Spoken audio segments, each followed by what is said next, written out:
friends, it's Meg again, the Director of Educational Partnerships at the Ecology School, and today's activity is another observation activity to get you outside and looking at the clouds. Now today you might think it's kind of a funny day to do this activity, at least when I'm recording it, because all the clouds appear to be pretty uniform. But I have a tool that I'd like to share with you that you can use so that you can take a closer look at days when the clouds are a little bit more distinct in the sky. So what I have here is a pretty unassuming piece of cardboard. You've been getting deliveries lately, you might have some of this lying around, that I have cut into the shape of a picture frame. And the way I'm going to use this is as a cloud viewer.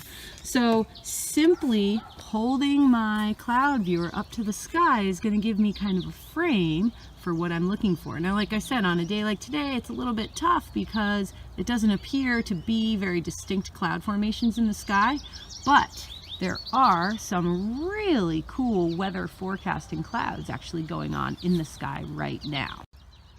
Now, if you want to get a little fancier, you can add some details to your cloud viewer. So if your scientists are a little bit older and they want to take this on themselves, they can simply Google cloud viewers, and there's all sorts of details that you can add to your cloud viewer.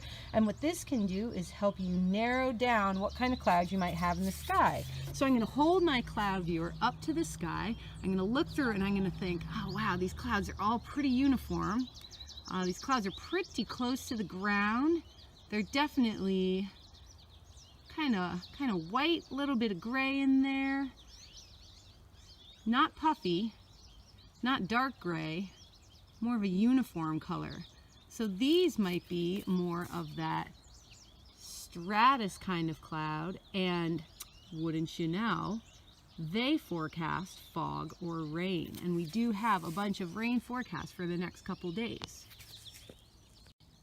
If you want to get a little fancier, you can always make your cloud viewers three-dimensional. Here I have just a cotton ball. You can spread those out, maybe for your cirrus clouds, kind of spread them out there. But again, these do not need to be fancy at all. In fact, my favorite way to look at the sky is actually just to lie down on the ground and turn my eyes skyward.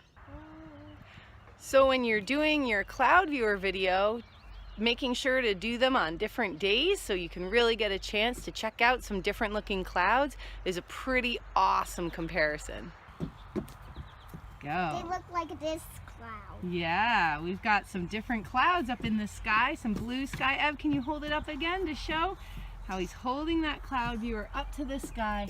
And we've got some different clouds in the viewer. So remember, if you've never taken the time to stop and look at the clouds before, now's a great time to do it. Great time to learn a little bit more about what those clouds mean, but mostly just to take a deep breath and take a look at the sky. Thanks, y'all. Hope you have a great time out there with the clouds. Bye.